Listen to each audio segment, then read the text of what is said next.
welcome to Ripples. It's great to see everybody.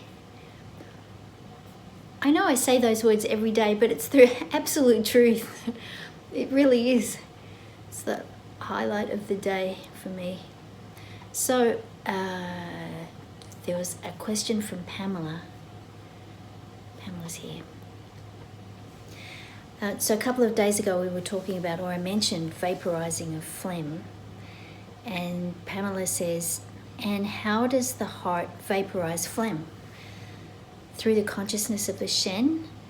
With this ripple, I feel that the warmth of the heart also seems to be going to the stomach.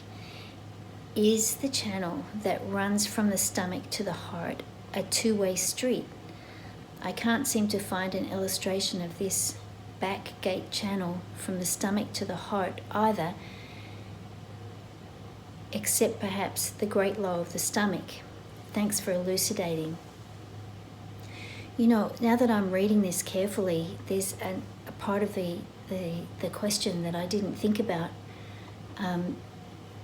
So Pamela's asking, is it a two-way street? That is the channel that vaporizes, yes, the great low of the stomach. And the cornerstone of it is, you know, now I'm going to think about if there's if that's a two-way street, and I have never thought about that before. Maybe I'll think about that for 24 hours and see if I come up with an answer, see if I'm given an answer. But the great low of the stomach originates in the solar plexus and terminates in the heart as the heartbeat. And it vaporizes phlegm on its journey if the heart is open and receiving the messages from the divine.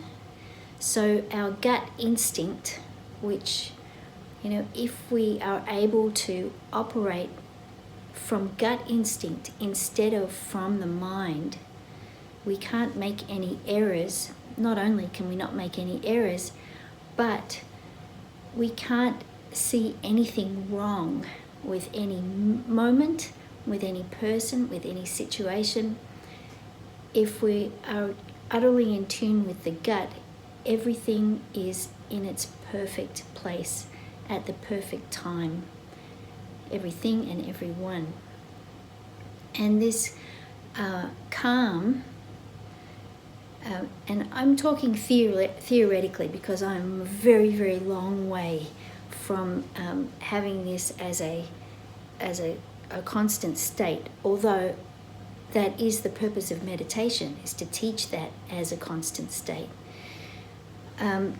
Theoretically, if you're able to stay in that place, you can't accumulate phlegm, because the purpose of accumulating phlegm is to dull the senses so that you don't have to see what's really there and be faced with the reality that you are rejecting it. So the accumulation of phlegm clouds one's view, but then it necessarily clouds one's capacity to hear the message of the divine and carry it out, because the message of the divine is always based on leading you to be interested in something or someone. And so, in other words, the gut instinct causes the heart to become curious and engaged. And when that is free-flowing, the fire of the heart, the excitement of the heart, which is a natural part of humanity, that operates through the eyes and through the tongue. So that natural curiosity and excitement means that it's not necessary to accumulate phlegm, because that enthusiasm is able to burn through anything that looks as though it's not part of the path. You know, Taoism is very beautiful and incredibly difficult for me, but as far as a conversation from the heart back to the divine, that's very interesting. I wonder, I'm going to talk to Andrew about that, see what he says about that. I'm just wondering, I'm not saying that this is theory or anything, but I'm wondering whether that the route back from the heart to the stomach is how you have conversations with God. I wonder. Anyway, that will be our dinner time conversation today. And I thought we could use that that channel, the great low of the stomach, to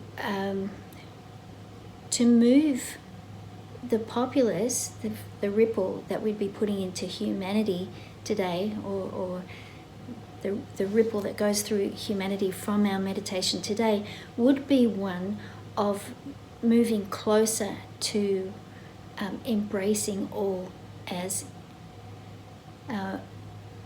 being as it should be. So, shall we do that? Now, is that a yes? Is that, you like that? Okay, so there are no points on the great low of the star. Hello, Catherine.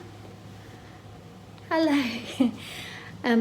There are no points on the great low of the stomach. I know in the red book, I've